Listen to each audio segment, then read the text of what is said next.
उसका एक ही काम है, पानी को अमृत बनाने का प्रयास करता है। काशी में रिसर्च चला कि ऐसा रुद्राक्ष में क्या है जिसको तांबे के कलश में गलाया गया और शंकर जी पे चढ़ाया गया और उस पानी को पिया तो उससे बल उत्पन्न हो गया, बीपी, शुगर, थायराइड जैसी बीमारियां ठीक होने लगी। क्या है ऐसा?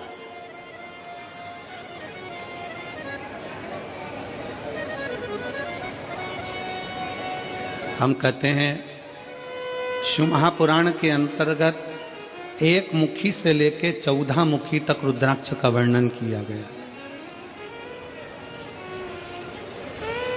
शिव महापुराण में एक मुखी से लेकर 14 मुखी तक रुद्राक्ष का वर्णन किया गया और एक भी रुद्राक्ष, कोई कहता है कि एक मुखी रुद्राक्ष ज्यादा प्रबल होता है, कोई कहता है 2 मुखी प्रबल होता है, कोई कहता है 3 मुखी प्रबल होता है, कोई कहता है 5 मुखी प्रबल होता है।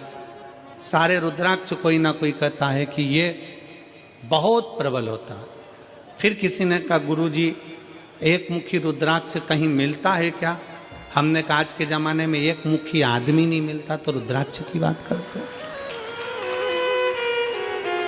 आज के जमाने में आदमी नहीं मिले, अपनी पार्टी हार जाती है तो लोग दूसरे की पार्टी में चले जाते हैं, आदमी एक मुखी नहीं रिया तो यहाँ रुद्राक्ष की क्या बात करते?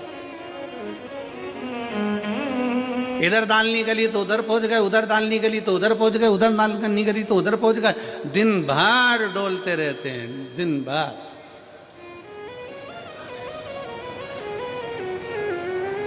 फिर किसी ने पूछा गुरुजी रुद्राक्ष कौन सा असर करेगा, कौन सा रुद्राक्ष असर करेगा?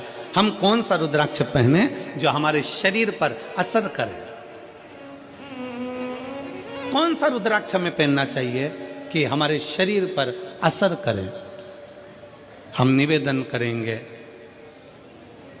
रुद्राक्ष पहनो मत पहनो, पर मीठी वाणी का रुद्राक्ष अपनी जिह्वा पर रख लो, वो इतना असर करेगा कि सबको अपना बना ले, सबको अपना।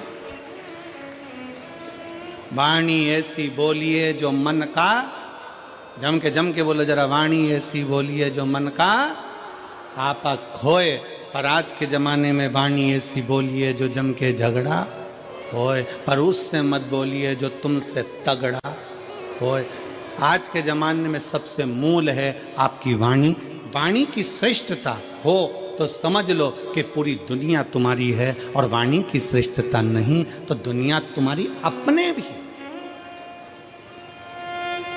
एक सास के पास में अंगूठी भी है, एक सास के पास में चेन भी है, एक सास के पास में जेवर भी है, एक सास के पास में दुनिया की प्रॉपर्टी भी है, एक ससुर जी के पास में सब कुछ है। सास ससुर के पास में प्रॉपर्टी है, जमीन है, बंगला है, गाड़ी है, पैसा है, धेला है, सब कुछ है। और मान लो उसकी वाणी अच्छी नहीं हो तो घर में 4 बेटे, 5 बेटे, 3 बहुएं, 4 बहुएं, 5 बहुएं, कोई उसका होगा? जम के बोलो जरा, नहीं। और अगर आपके पास में कुछ भी नहीं है, आपके पास में ना प्रॉपर्टी है, ना गाड़ी है, ना बंगला है, ना जमीन है, ना जायदाद, कुछ भी नहीं, और उसके बाद अगर आपके पास में मीठी वाणी है ना, बस मीठे शब्द है ना, तो पड़ोसी भी आकर तुम्हारी गुलामी कर कर चले जाएगा, पड़ोसी भी आएगा तो तुम्हारी सेवा कर कर चले जाएगा।